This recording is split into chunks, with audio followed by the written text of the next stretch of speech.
বুধবার সকাল থেকে সাভারের বিভিন্ন এলাকা থেকে মানুষ সমবেত হন রাজশন কেন্দ্রীয় উপাসনালয় ধরেন্ডা ক্যাথলিক চার্চে বড়দিন উপলক্ষে। জাকিরের প্রতিবেদনে দেখুন বিস্তারিত।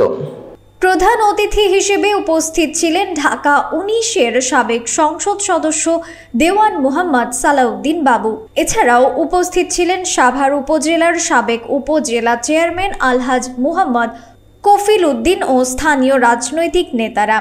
ধর্মীয় প্রার্থনা সভার মাধ্যমে শুরু হয় দিবসটির অনুষ্ঠান, যেখানে সজ্জিত হয়ে সবাই উপাসনালয়ে সমবেত হন। ধর্মীয় কীর্তন ও প্রার্থনায় বিশ্ববাসীর মঙ্গল কামনা করা হয়।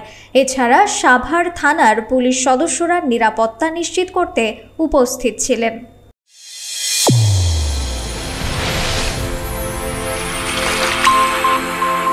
চ্যানেল A1 হৃদয়ের স্পন্দন।